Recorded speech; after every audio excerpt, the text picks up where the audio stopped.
Olá! Neste vídeo eu quero dar continuidade a dois assuntos que eu julguei que ficaram jogados, foram comentados apressadamente ou ligeiramente, e isso pode prejudicar a compreensão e aquilo que eu quero comunicar. Então, eu decidi dar continuidade a esses dois assuntos no vídeo anterior, no qual eu falava das implicações da Covid-19, dando o exemplo do município de São Paulo, e também comentei sobre dois eventos, duas ações bárbaras e perversas que são notícias cotidianamente nesse ambiente digital, virtual, ou como alguns costumam até a dizer, cyberesfera ou cyberespaço. E aí, vamos lá? Vamos praticar?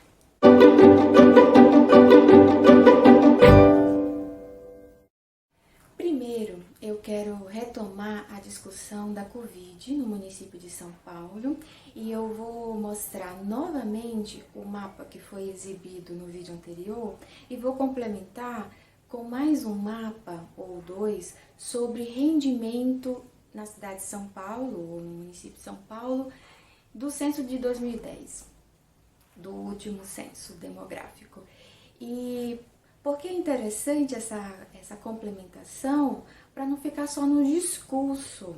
E a ciência, ela mostra provas. Então, eu quero exibir esses mapas e dar continuidade a esse assunto.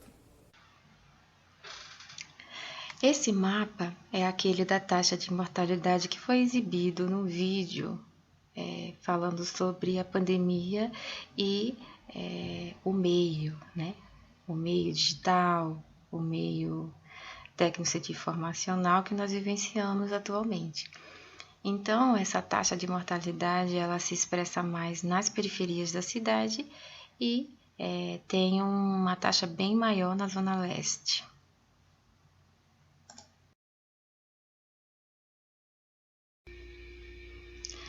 Trago aqui mais dois mapas, um sobre os rendimentos daqueles que ganham até 2 salários mínimos. Perceba que são principalmente na periferia, nos limites do município de São Paulo com outros municípios, são aqueles mais pobres em 2010. Enquanto o mapa daqueles que detêm mais de 20 salários mínimos está totalmente no centro expandido, mais centro expandido, né?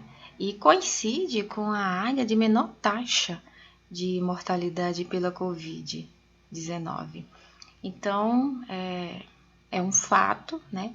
Há uma correlação direta aí, esses mapas comprovam isso, né? Embora o rendimento tenha que ser atualizado, mas há essa confrontação, né? Há uma correlação. É mais uma complementação à demonstração desses mapas para dizer o quanto é importante você exibir os fatos e, sobretudo, demonstrar onde está acontecendo a gravidade do problema da Covid, né? Evidentemente, a Zona Leste é uma zona que tem uma discussão fundiária, imobiliária, mas a Zona Sul de São Paulo é a zona onde enfrenta maiores problemas do ponto de vista da precarização da vida, os dados de morte de jovens, os dados são assustadores. São mais agravantes ou são mais dramáticos na zona sul da cidade, nos distritos de Grajaú, Cidade Dutra, Jardim Ângela, são os distritos onde esses dados são dramáticos. E nós cientistas, precisamos investigar, estudar, né, as implicações da Covid-19, mas também compreender essa questão das desigualdades. E aí eu vou retomar os conceitos que eu comentei sobre desigualdade, diversidade e diferença. Conceito, eu até coloquei de uma forma bem abstrata, porque é a minha compreensão, embora alguns possam defender também conceitos concretos. A ideia em si, ela é uma abstração. E é a ideia que cria uma palavra e, possivelmente, um conceito, né? Eu tomo muito a postura da teoria do conceito como um signo, referente à comunicação. Então, vou dar um exemplo. Mesa. A palavra mesa também é um conceito, porque é um objeto, um utensílio que se usa e foi idealizado para sobrepor alguma coisa, depositar alguma coisa, para fazermos as refeições, para trabalhar.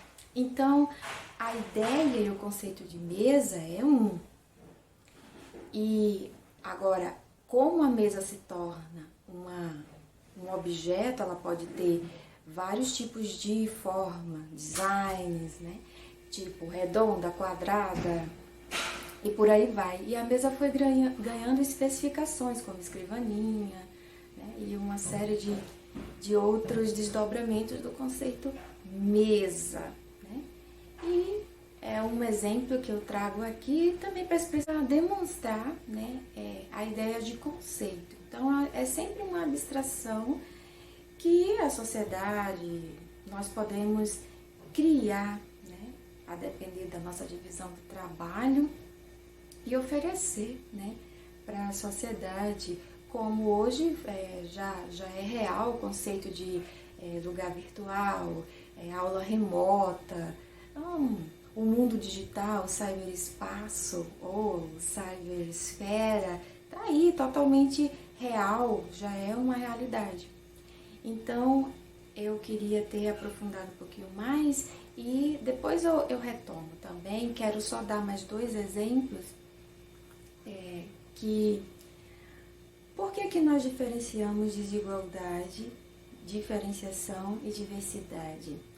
É muito importante esses critérios nas escolhas dos conceitos, esse vocabulário, os conceitos que cientistas ou até mesmo políticos ou qualquer um na sociedade vai usando, porque todo conceito tem um significado, um propósito. E o agente, seja a instituição, o político, o cientista, que exibe ou trabalha com esses conceitos, tem um método por trás. Então, a palavra desigualdade tem um conceito, é um conceito, e quem trabalha muito com o termo desigualdade, o conceito desigualdade, a palavra desigualdade, tem um método por trás, né? Que às vezes não é um método totalmente generoso com os mais pobres, né? Sobretudo quando você lança conceitos que são das hegemonias e que tentam implantar ou perpetuar um mundo aí que é desigual. Como o conceito de sustentabilidade não é um conceito promissor. A discussão e a defesa da natureza é uma discussão que tem que ser feita, mas em função de nós, seres humanos, para nós convivermos melhor com as pessoas e com o nosso ambiente, né? Com a biosfera. Mas nós precisamos primeiro parar de competir um com os outros, parar de destruir o outro, e aí entra a questão do ambiente virtual, né? Que tem muita novidade aí, e desigualdade é um conceito, diversidade é outro. Nós somos diversos, a natureza é diversa, a vida é dialética, por isso que há a diversidade. Então, a desigualdade não é o mesmo que diversidade. A desigualdade, ela é perversa. Muitas pessoas nascem num local de precárias condições de vida. Como é que nós queremos que uma pessoa que nasceu numa localidade como uma favela, ela possa ter dignidade, ter igual oportunidade com outras pessoas que têm ambiente para estudar, que têm comida todo dia na mesa? Então, há essa diferença entre desigualdade e diversidade. A diversidade, ela é um dado, ela é uma lei da natureza. E na sociedade também, nós somos diferentes um do outro. Aí vem a diferenciação, né? Que é você colocar e... os geógrafos trabalham muito com diferenciação. Tentam diferenciar paisagens, localidades, regiões. E é uma palavra que também não é igual à desigualdade. A desigualdade, ela vem do sistema social, das relações humanas. Então, ela precisa ser melhor estudada, né? Então, a gente tem que observar os conceitos que estão por trás dos discursos, seja ele científico ou político, para saber qual a proposta de futuro. O termo sustentabilidade, ele é um termo das grandes empresas e um termo do imperialismo norte-americano, lamentavelmente. E no mundo desigual que nós vivemos, o que é sustentável? Até na natureza nada se sustenta, tudo está em movimento. Agora nós temos que ter um respeito com a diversidade. E é esse respeito que vai provocar mais justiça, vai provocar práticas conscientes de você não poluir, não jogar lixo. Mas isso é tanta discussão que a primeira responsabilidade tem que estar com as empresas. E são elas que disputam e são elas que ditam as normas. Mas enfim, esse é outro debate, outra discussão que nós vamos tocar num momento ou outro. Mas voltando aos conceitos, né, mas sobretudo ao mundo digital, voltando aos dois exemplos que eu citei no vídeo anterior sobre dois atos bárbaros, duas atrocidades que eu comentei que foram notícias, mas existem vários exemplos disso, né? Mãe que mata um menino, grava um vídeo. O que eu dei foi do menino que entrava em contato com uma menina, jogadores desses jogos de vídeo, né? Jogos virtuais também, online, enfim, os videogames que viraram agora jogos virtuais. Entre em contato premeditadamente para matar a menina a facadas. Existem vários exemplos dessas barbaridades, dessas atrocidades, dessas perversidades. Não há outra palavra para expressar um ato desse, de tirar a vida do outro friamente. Enfim. E o que isso significa, né? Eu comentei no vídeo anterior, e por isso que eu estou retomando, sobre a frieza de algumas ações. Lancei uma hipótese que seria muito mais do que as aparências, né? Esse mundo digital, ele é muito frio. E aí as mídias tradicionais, como televisão, jornais impressos, que têm mudado, elas estão seguindo a reboque do processo digital. Antigamente elas ditavam as informações, né? Elas manipulavam, criavam suas notícias, embora haja muita verdade, mas havia sempre a manipulação nos programas, nas propagandas. Ainda há, mas ela anda agora a reboque da mídia digital. De um certo tempo para cá, a mídia tradicional tornou-se muito, muito mais do que era sensacionalista. Os jornais ganharam uma versão mais sensacionalista por causa do movimento das mídias digitais. Essa é a minha hipótese. E todo esse movimento com relação a esse sensacionalismo vem influenciando em atos cada vez mais frios. Então é algo que a gente precisa tomar nota, acompanhar, para poder mudar também isso. É muito complicado uma sociedade que vem se criando friamente. Essa sociedade digital, ela é bem fria, embora haja, claro, movimentos de conscientização e tem se tornado cada vez mais fortes nesse período de pandemia. Mas é uma questão para se enfrentar. Então, antigamente, existia esses crimes perversos, irmão mata irmão. Começa até com Caim e Abel no mito das religiões, tanto judaico-cristã, né, como as novas pentecostais e evangélicas, é a história de Caim e Abel, por exemplo. Né? Existe, desde que o homem é homem, essa disputa. Tem muita coisa para ser ainda descoberta da nossa psique, inconsciente coletivo, dessa nossa consciência maior, que é o antigo inconsciente individual, pessoal. Então tem muita coisa para a gente investigar e oferecer. Eu gosto muito da teoria do Flávio Gicovati, porque é uma teoria bem atual, presente, e eu venho começando a enxergar mais a realidade a partir dessa teoria da sociedade, do comportamento interpessoal, das relações interpessoais entre as pessoas e do comportamento humano.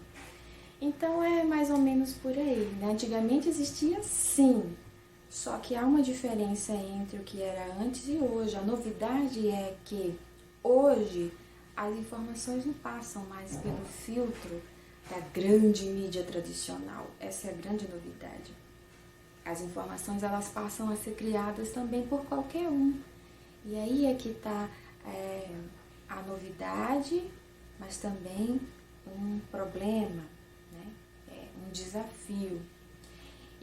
Mas é bom, é sempre positivo, porque isso faz com que os sistemas de poder passem por transformações, né? E a mídia tradicional tem perdido muito poder. Novos grupos têm começado a agir, sabedores desse novo mundo digital, e a manipulação agora passa a ser nesse mundo digital. É mais ou menos isso que eu queria retomar. São muitos assuntos e também são assuntos profundos. Só que é um desafio para mim tentar exibir dessa forma, dessa maneira assim, mais sucinta, né? Tentando criar conteúdos de qualidade, porque nem todo conteúdo que está aí na internet é de qualidade, mas o mundo é esse, né?